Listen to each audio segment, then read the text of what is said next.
ദേശീയപാത വികസനം നാടിന് പുരോഗതി സമ്മാനിക്കുമ്പോഴും എടനാട് ഈസ്റ്റ് സ്കൂൾ സ്റ്റോപ്പിൽ അത് ആയിരക്കണക്കിന് കുരുന്നുകളുടെ ജീവന് ഭീഷണിയാകുന്നു. അമിത വേഗതയിൽ ചീറിപ്പാഞ്ഞു വരുന്ന വാഹനങ്ങൾക്കിടയിലൂടെ ജീവൻ കയ്യിൽ പിടിച്ചാണ് വിദ്യാർത്ഥികൾ റോഡ് കടക്കുന്നത്. സുരക്ഷ മുൻനിർത്തി ഫുട് ഓവർ ബ്രിഡ്ജിന് അനുമതി ലഭിച്ചെങ്കിലും അതും പാതി വഴിയിൽ നിലച്ച മട്ടാണ്.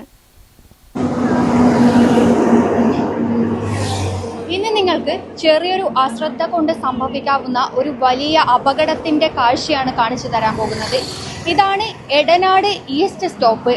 അതായത് ഈ ഒരു സ്റ്റോപ്പിന് ചുറ്റുപാടും നിരവധി സ്കൂളുകളും ഒട്ടനവധി വിദ്യാർത്ഥികളുമുണ്ട്. ഈ ഒരു ഹൈവേ കണ്ടാൽ അറിയാം, ചീറിപ്പാഞ്ഞു വരുന്ന ഒരുപാട് വാഹനങ്ങളുണ്ട്. ഒത്തിരി വാഹനങ്ങൾ ഈ അമിത വേഗതയിൽ വരുമ്പോൾ ഈ ഒരു ഭാഗത്ത് കൂടി ക്രോസ് ചെയ്ത് വരുന്ന കുട്ടികൾ, ഒരു പോലീസുകാരനുണ്ടെങ്കിൽ പോലും ആ കുട്ടികൾ ശ്രദ്ധിക്കണമെന്നില്ല. അവരെത്രത്തോളം ശ്രദ്ധിക്കുമെന്ന കാര്യം നമുക്കറിയാം. ചെറിയ കുട്ടികളാണ്. ആ കുട്ടികൾക്ക് സംഭവിച്ചേക്കാവുന്ന അപകടത്തിൻ്റെ കാര്യമാണ് ഇന്ന് ഞാൻ നിങ്ങൾക്ക് മുന്നിൽ തുറന്നു കാട്ടാൻ പോകുന്നത്. ഇതേ സംബന്ധിച്ച് ഒരുപാട് പരാതികളും കാര്യങ്ങളും ഒക്കെയുണ്ട്. ഒരു ഫുട് ഓവർ ബ്രിഡ്ജിന് അനുമതി ലഭിച്ചെങ്കിലും അതിൻ്റെ പണിയോ കാര്യമായ മാറ്റങ്ങളോ ഒന്നും ഇവിടെ നടന്നില്ല എന്നാണ്. അതേ സംബന്ധിച്ച് ഒരുപാട് പേർക്ക് പരാതി പറയാനുണ്ട്. അപ്പോൾ എന്താണ് കൂടുതൽ കാര്യങ്ങൾ, എത്രത്തോളമാണ് ഈ ഒരു അപകട അവസ്ഥ എന്നൊക്കെ പറയാൻ ഇവിടെ ഒരുപാട് ആൾക്കാർ ചേർന്ന് നിൽക്കുന്നുണ്ട്. എന്താണ് ഇതിൻ്റെ കൃത്യമായ ഒരു അവസ്ഥ? ഇവിടെ ഞങ്ങളുടെ ഏതാണ്ട് 6 സ്കൂളുകൾ ഇതിൻ്റെ പരിസരത്തായിട്ടുണ്ട്. ഏറ്റവും പ്രധാനപ്പെട്ടത് സെൻട്രൽ സ്കൂളാണ്, കേന്ദ്രീയ വിദ്യാലയം. അതുകൂടാതെ Alphonsa school, Kunhimangalam high school, Kunhimangalam higher secondary school, പിന്നെ SN സ്കൂള്, ഇത്രയും സ്കൂളുകളിൽ, പിന്നെ കാലടി യൂണിവേഴ്സിറ്റിയുടെ ക്യാമ്പസ്, ഇത്രയും വിദ്യാലയങ്ങൾ ഈ പ്രദേശത്തുണ്ട്. 3500ഓളം കുഞ്ഞുങ്ങൾ ഈ ഇത്രയും സ്കൂളുകളായിട്ട് എല്ലാ ദിവസവും ഇവിടെ വന്ന് പഠിക്കുന്നവരാണ്.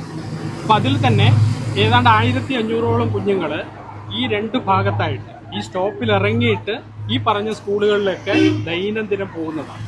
അപ്പം അതുകൊണ്ട് തന്നെ ഇത് വളരെ രൂക്ഷമായിട്ടുള്ളൊരു യാത്രാ പ്രശ്നമായിട്ട് മാറും എന്ന് നമ്മൾ അറിഞ്ഞതുകൊണ്ട് തന്നെ ഈ ഹൈവേ പ്രവർത്തനം തുടങ്ങുന്ന ഘട്ടത്തിൽ നമ്മളിവിടെ ഒരു അണ്ടർപാസ് വേണമെന്നുള്ള നിർദ്ദേശം വെച്ചിരുന്നു. അതിനുവേണ്ടി നമ്മൾ പരമാവധി ശ്രമവും നടത്തി. പക്ഷേ ആ ശ്രമം വിജയിച്ചില്ല. അണ്ടർപാസ് എന്നുള്ള ആ ആശയം നമുക്ക് നടക്കില്ല എന്നുള്ള ബോധ്യം വന്നതിൻ്റെ അടിസ്ഥാനത്തിൽ ഞങ്ങളിവിടെ എടനാട് ഈസ്റ്റ് റെസിഡൻസ് അസോസിയേഷൻ്റെ ഭാരവാഹികൾ നമ്മൾ ഈ കാര്യങ്ങൾ വളരെ വിശദമായിട്ട് ഞങ്ങൾ മനസ്സിലാക്കിയതിൻ്റെ അടിസ്ഥാനത്തിൽ ഇവിടെ ഫുട് ഓവർ ബ്രിഡ്ജ് നിർബന്ധമായിട്ടും ഒരു ഫുട് ഓവർ ബ്രിഡ്ജ് വേണം എന്നുള്ള ആ ദിശയിലേക്ക് ഞങ്ങൾ കാര്യങ്ങൾ നീക്കി. ഒരുപാട് സമ്മർദ്ദം, അതായത് പ്രൈം മിനിസ്റ്ററുടെ അടുത്ത് പോലും ഞങ്ങൾ ഈ സന്ദേശം എത്തിച്ചിട്ടുണ്ട്. അതിൻ്റെയൊക്കെ അടിസ്ഥാനത്തിലാണ് ഇതിന് അനുമതി നമ്മൾക്ക് കിട്ടിയത്. ആ അനുമതി കിട്ടിയത് ഈ പോയിന്റിലാണ് ആദ്യം നിശ്ചയിച്ചിരിക്കുന്നത്. ഈ പോയിന്റിലാണ്, ഇത് ഇവിടെയാണ്. ഇതിൻ്റെ അവശിഷ്ടങ്ങൾ ഇപ്പോഴും അവിടെയുണ്ട്.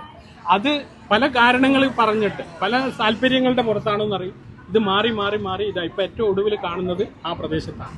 പക്ഷെ അവിടെ തന്നെ 2 കുറ്റികൾ, ഇവിടെയും അപ്പുറത്തും 2 കുറ്റികൾ ഇട്ടു എന്നല്ലാതെ ഫർദറായിട്ട് ഒരു കാര്യങ്ങളും നടന്നിട്ടില്ല. അപ്പം നമ്മൾ മനസ്സിലാക്കുന്നത് ഇത് താനേ ഇവിടുന്ന് ആവിയായി പോവോ എന്നുള്ള സംശയമാണ് നമുക്കിപ്പോൾ പ്രബലമായിട്ട് നമുക്ക് തോന്നുന്നത്. അപ്പം അതുകൊണ്ട് തന്നെ ഞങ്ങൾ വളരെയേറെ സമ്മർദ്ദം ചെലുത്തിയിട്ടാണ് ഈ ഫുട് ഓവർ ബ്രിഡ്ജിന് വേണ്ടിയിട്ട് ഇത് നടത്തിയിട്ടാണ് നമുക്കിത് പ്രാവർത്തികമാക്കിയത്. ഇനിയും അത് വൈകിയാണെങ്കിൽ ഇവിടെ പലതും സംഭവിക്കും. കാരണം ഇപ്പം നിങ്ങൾക്ക് മനസ്സിലായി കാണും ഇത് എത്രത്തോളം റിസ്കിലാണ് ഈ പ്രദേശം കടന്നു പോകുന്ന, ഈ സമയങ്ങളിൽ കടന്നു പോകുന്നതിൽ മനസ്സിലാവും. അതുകൊണ്ട് തന്നെ എന്തെങ്കിലും സംഭവിച്ചാൽ മാത്രമേ ഇവിടെ എന്തെങ്കിലും നടക്കൂ എന്നുള്ള അവസ്ഥയാണെങ്കിൽ അത് വളരെ പ്രത്യാഘാതം ഉണ്ടാക്കുന്ന കാര്യമായിരിക്കും. അതുകൊണ്ട് എത്രയും പെട്ടെന്ന് തന്നെ ഈ ഓവർ ബ്രിഡ്ജിന്റെ പ്രവർത്തനം അത് മേഘ കൺസ്ട്രക്ഷൻ അവരാണ് നടത്തേണ്ടതെന്നാണ് പറഞ്ഞത്.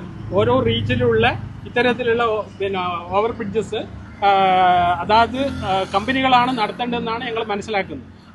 അതുകൊണ്ട് തന്നെ ഈ റീജിയനിലുള്ള മേഘ കൺസ്ട്രക്ഷനുമായിട്ട് നമ്മൾ പലവട്ടം ഇതിൻ്റെ കാര്യം സംസാരിച്ചിട്ടുണ്ടായിരുന്നു. പക്ഷേ ഇതുവരെയും അവരുടെ ഭാഗത്ത് നിന്ന് ഇപ്പോൾ ഒരു ഇതും വരുന്നില്ല. അപ്പോൾ ഇത് അനിശ്ചിതമായിട്ട് നീണ്ടുപോവുകയാണെങ്കിൽ ഇവിടുത്തെ ജനങ്ങൾ ഒന്നാകെ തന്നെ ഈ പ്രശ്നം ഉയർത്തിക്കൊണ്ട് ഒരു പ്രത്യക്ഷ സമരത്തിലേക്ക് വരും എന്നാണ് ഞങ്ങൾക്കിപ്പോൾ പറയാനുള്ളത്.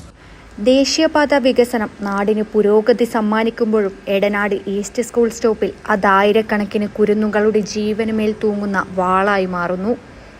കേന്ദ്രീയ വിദ്യാലയം, Edanad east LP school, PS വിദ്യാലയം, അൽഫോൻസ സ്കൂൾ തുടങ്ങി 6ഓളം പ്രമുഖ വിദ്യാഭ്യാസ സ്ഥാപനങ്ങളിലെ 3000-ലധികം വിദ്യാർത്ഥികളാണ് ദിവസവും ഈ സ്റ്റോപ്പിനെ ആശ്രയിക്കുന്നത്. രാവിലെയും വൈകുന്നേരവും ഈ ദേശീയപാത മുറിച്ചു കടന്നു വേണം ഇവർക്ക് വിദ്യാലയങ്ങളിലേക്കും തിരികെ വീടുകളിലേക്കും എത്താൻ. ദേശീയപാതയിലൂടെ അമിത വേഗതയിൽ ചീറിപ്പാഞ്ഞു വരുന്ന വാഹനങ്ങൾക്കിടയിലൂടെ ജീവൻ കയ്യിൽ പിടിച്ചാണ് വിദ്യാർത്ഥികൾ റോഡ് മുറിച്ചു കടക്കുന്നത്. രാവിലെയും വൈകുന്നേരവും ഗതാഗതം നിയന്ത്രിക്കാൻ ഇവിടെ ഒരു പോലീസ് ഉദ്യോഗസ്ഥന്റെ സേവനം ലഭ്യമാണെങ്കിൽ പോലും വാഹനങ്ങളുടെ അനിയന്ത്രിതമായ വേഗത കാരണം കണ്ണൊന്നു തെറ്റിയാൽ വൻ ദുരന്തം സംഭവിച്ചേക്കാവുന്ന അവസ്ഥയാണുള്ളത്. വിദ്യാർത്ഥികളുടെയും നാട്ടുകാരുടെയും സുരക്ഷ മുൻനിർത്തി ഇവിടെ ഒരു ഫുട് ഓവർ ബ്രിഡ്ജിന് അനുമതി ലഭിക്കുകയും നിർമ്മാണം ആരംഭിക്കുകയും ചെയ്തിരുന്നു. എന്നാൽ നിലവിൽ ഇതിന്റെ പണികൾ പാതി വഴിയിൽ നിലച്ച മട്ടാണ്. ഇത് വിദ്യാർത്ഥികളെയും രക്ഷിതാക്കളെയും ഒരുപോലെ ആശങ്കയിലാക്കുന്നു. അധികൃതരുടെ അനാസ്ഥ തുടർന്നാൽ ഒരു വലിയ അപകടത്തിന് ഈ പ്രദേശം സാക്ഷിയാകേണ്ടി വരുമെന്നതിൽ തർക്കമില്ല.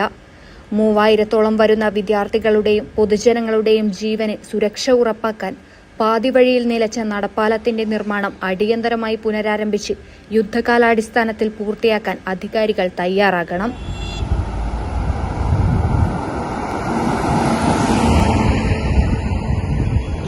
ഒരുപാട് കുട്ടികൾ ദൈനംദിനം ഇതുവഴി കടന്നു പോകുന്നുണ്ട്. ചീറിപ്പാഞ്ഞു വരുന്ന വാഹനങ്ങൾ അവരെ കണ്ടെന്ന് വരില്ല. പല അപകടങ്ങളും സംഭവിച്ചേക്കാം. അപകടം നടന്നതിന് ശേഷം കേവലം നഷ്ടപരിഹാരം നൽകിയത് കൊണ്ട് മാത്രമായില്ല. അപകടം സംഭവിക്കുന്നതിന് മുൻപ് വേണ്ട ജാഗ്രത പുലർത്തുകയാണ് വേണ്ടത്. അധികൃതർ എത്രയും പെട്ടെന്ന് തന്നെ കണ്ണു തുറന്ന് പ്രവർത്തിക്കുക എന്നത് മാത്രമാണ് പറയാനുള്ളത്. ക്യാമറമാൻ പ്രണവ് പെരുവാമ്പിക്കൊപ്പം അഞ്ജലി ലക്ഷ്മണൻ, നെറ്റ്വർക്ക് ന്യൂസ്.